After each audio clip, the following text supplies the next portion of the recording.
వేదికపై ఉన్న గౌరవనీయులైన నిత్య విద్యార్థి, నిన్నటి ఆలోచన, నేటి ఆచరణ, రేపటి ప్రగతి, టెక్నాలజీకి మరో పేరైన మన గౌరవనీయులైన జాతీయ పార్టీ అధ్యక్షులు మన చంద్రబాబు నాయుడు గారికి నా యొక్క హృదయపూర్వక నమస్కారాలు తెలియజేసుకుంటూ, అలాగే విద్యా వ్యవస్థలో వినూత్నమైన ఆలోచనలు తీసుకుంటూ విద్యా వ్యవస్థను పరుగులు పెట్టిస్తున్న మన జాతీయ party working president Nara Lokesh అన్న గారికి, అలాగే వేదికపై ఉన్న గౌరవనీయులైన రాష్ట్ర పార్టీ అధ్యక్షులు పల్లా శ్రీనివాసరావు గారికి, వేదికపై ఉన్న పెద్దలందరికీ, వేదిక ముందున్న పెద్దలందరికీ, అలాగే వర్చువల్గా మహానాడు కార్యక్రమాన్ని వీక్షిస్తున్న నా తెలుగుదేశం కుటుంబ సభ్యులందరికీ నా హృదయపూర్వక నమస్కారాలు తెలియజేసుకుంటున్నాను. మహిళలను గౌరవించడం, మహిళలకు అవకాశం కల్పించడం, మహిళలకు ఆత్మధైర్యాన్ని ఇచ్చిన పార్టీ తెలుగుదేశం పార్టీ.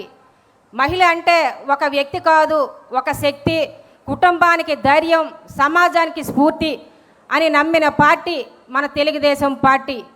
మహిళా సాధికారతను మాటల్లో కాకుండా చేతల్లో చూపించిన పార్టీ మన తెలుగుదేశం పార్టీ.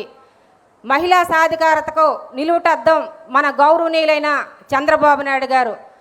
దానికి మహిళా సాధికారతకు నిలువుటద్దం అని చెప్పడానికి ఒక సామాన్య మహిళ అయినటువంటి నన్ను ఒక పోలిట్ బ్యూరో సభ్యురాలుగా తీసుకొని ఈ డయాస్ మీద మాట్లాడే అవకాశం కల్పించినాయి.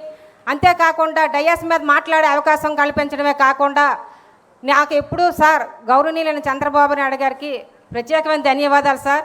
ఎందుకంటే నేను ఎప్పుడు కూడా చంద్రబాబు నాయుడు గారు ఉండేటప్పుడు ఒకసారి మాట్లాడితే చాలు, ఒక్కసారి డయాస్ మీద కూర్చుంటే చాలు అనుకునే నన్ను అనేక సార్లు మాట్లాడే అవకాశం కల్పించడం, అలాగే అనేక సార్లు డయాస్ మీద కూర్చోబెట్టే అవకాశం కల్పించినందుకు ఇంతకన్నా ఇలాంటి పదవి ఇచ్చి ఇంకా మంచి అవకాశం కల్పించడానికి కూడా సిద్ధంగా ఉన్న మన గౌరవనీయులైన చంద్రబాబు నాయుడికి సాధికారతకు నిలువుటద్దం నా పదవి ఒక నిదర్శనం అని చెప్పుకోవడానికి కూడా మన గౌరవనీయులైన చంద్రబాబు నాయుడు గారి గురించి చెప్పుకోవచ్చు.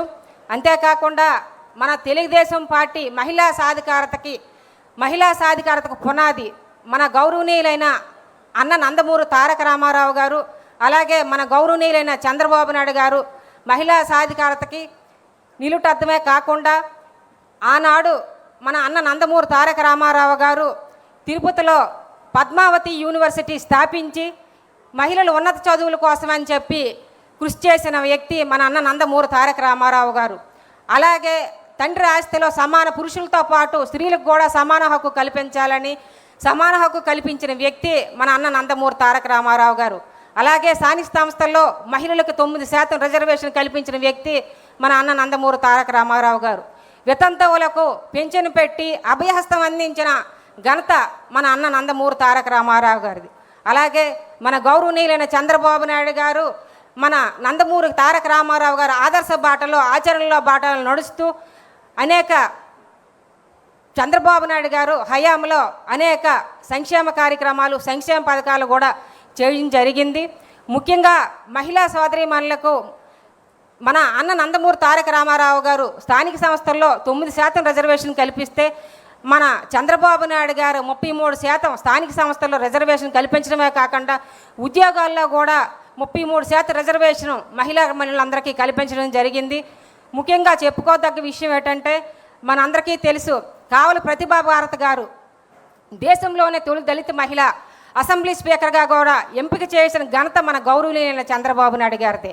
అంతేకాకుండా మహిళా కమిషన్ కూడా ఏర్పాటు చేసిన ఘనత మన గౌరవనీయులైన చంద్రబాబు నాయుడు గారిది. అన్ని రంగాల్లో మనకు చూసుకుంటే ఆర్టీసీ బస్సుల్లో కండక్టర్లను, డ్రైవర్లను నియమించడమే కాకుండా మహిళా పోలీసులను కూడా నియమించిన ఘనత మన గౌరవనీయులైన చంద్రబాబు నాయుడు గారిదే.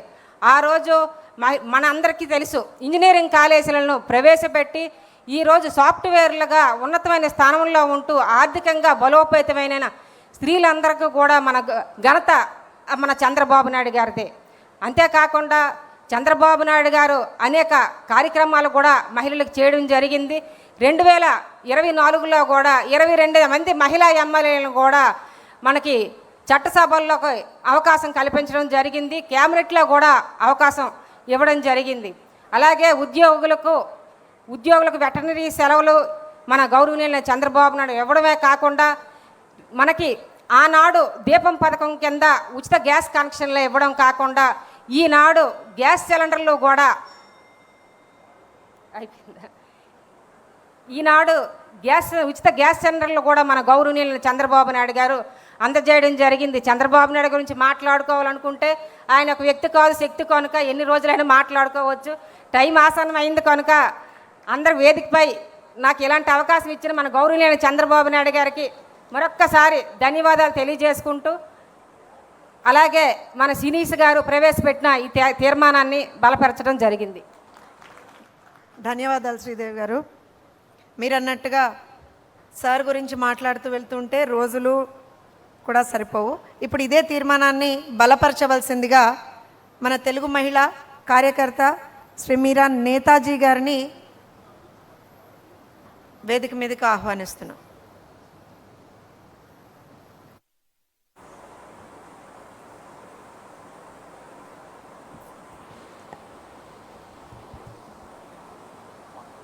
వేదికపై ఉన్న పెద్దలు, గౌరవనీయులు, జాతీయ పార్టీ అధ్యక్షులు నారా చంద్రబాబు నాయుడు గారికి, వర్కింగ్ ప్రెసిడెంట్ లోకేష్ అన్న గారికి, పల్లా శ్రీనివాసులరావు గారికి, వేదికపై ఉన్న పెద్దలందరికీ, ఇక్కడ విచ్చేసినటువంటి తెలుగుదేశం పార్టీ కుటుంబ సభ్యులందరికీ నా యొక్క హృదయపూర్వక నమస్కారాలను తెలియజేసుకుంటున్నాను. స్త్రీ అంటే ఒక వ్యక్తి కాదు, కుటుంబానికి ధైర్యం, సమాజానికి స్ఫూర్తి, దేశానికి ఒక శక్తి. అలాంటి స్త్రీలు ఆర్థికంగా, రాజకీయంగా, సామాజికంగా, సాంస్కృతికంగా అన్ని రంగాలలో సర్వతోముఖాభివృద్ధి సాధించినప్పుడే మహిళా సాధికారత అనేది సాధ్యమవుతుంది.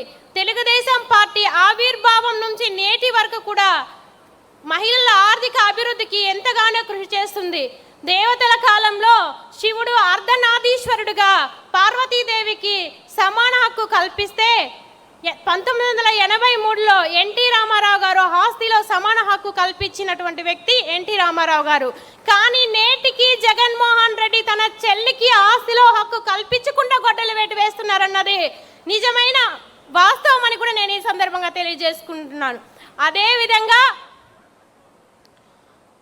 మహిళా యూనివర్సిటీని ఏర్పాటు చేసి మహిళల్ని ఉన్నత విద్యావంతులుగా తీర్చిదిద్దినటువంటి ఘనత ఎన్టీ రామారావు గారు. నేను కూడా ఆ మహిళా యూనివర్సిటీలో ఎంఎస్సి ఆర్గానిక్ కెమిస్ట్రీ చేశానని ఈ సందర్భంగా గర్వంగా తెలియజేసుకుంటూ 10 మందికి ఉపాధి కూడా కల్పిస్తున్నానని కూడా నేను తెలియజేస్తున్నాను.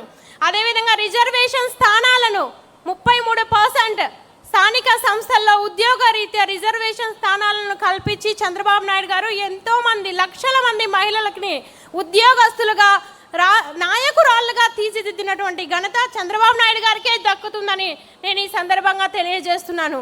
ఒక తండ్రి చాటు బిడ్డగా, భర్త వెనుక భార్యగా, 4 గోడల మధ్య వంటింటికి మాత్రమే పరిమితమైనటువంటి సామాన్య స్త్రీలను ఆర్థికంగా బలోపేతం చేయాలనే ఒక ఆలోచనతో డ్వాక్రా సంఘాలను ఏర్పాటు చేసి స్వయంగా నిర్ణయం తీసుకునే ధైర్యాన్ని, సామర్థ్యాన్ని, స్వేచ్ఛను కల్పించినటువంటి ఏకైక నాయకుడు చంద్రబాబు నాయుడు గారని ఈ సందర్భంగా నేను గర్వంగా తెలియజేస్తున్నాను.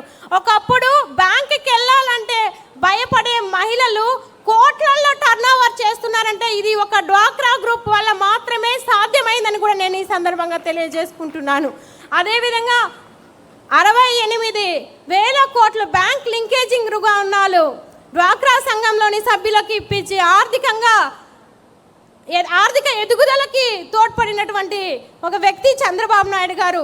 శ్రీనిధి, ఉన్నతి, సిఐఎఫ్ వంటి పథకాల కింద డ్వాక్రా రుణాలు ఇప్పించి ఒకప్పుడు గాజులు కొనుక్కోవాలన్నా, స్టిక్కర్ కొనుక్కోవాలన్నా పురుషులపైన ఆధారపడే స్త్రీలు ఈరోజు చిన్న చిన్న వ్యాపారాలు చేసుకుంటూ తన కుటుంబాన్ని కూడా పోషించే స్థాయికి ఎదగాలంటే ఇవి చంద్రబాబు నాయుడు గారి వల్ల మాత్రమే. మీరున్నారన్న స్వేచ్ఛ సార్, దానివల్ల మాత్రమే సాధ్యమైందని ఈ సందర్భంగా నేను తెలియజేసుకుంటున్నాను.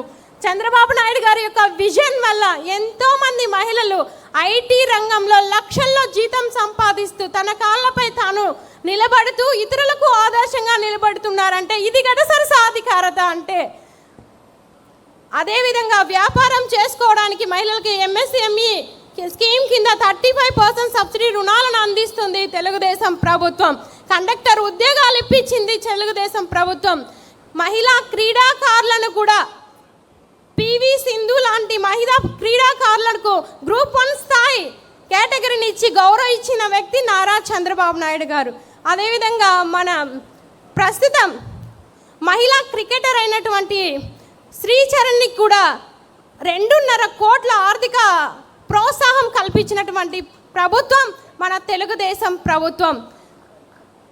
ఇదే బాటలో గల్ఫ్ కంట్రీలో చిక్కుకున్నటువంటి మహిళలను సేఫ్గా మన స్వదేశానికి ఏ విధంగా లోకేష్ అన్న గారు తీసుకొచ్చారో రాష్ట్రంలోని ప్రజలందరూ కూడా చూశారు. పునర్విక అనే ఒక చిన్నారి అనారోగ్యంతో సమస్యతో బాధపడుతుంటే 6 కోట్ల రూపాయల ఆర్థిక సహాయం అందించిన గొప్ప మనసున్న నాయకుడు మన యొక్క లోకేష్ అన్నగారని కూడా నేను ఈ సందర్భంగా తెలియజేసుకుంటున్నాను.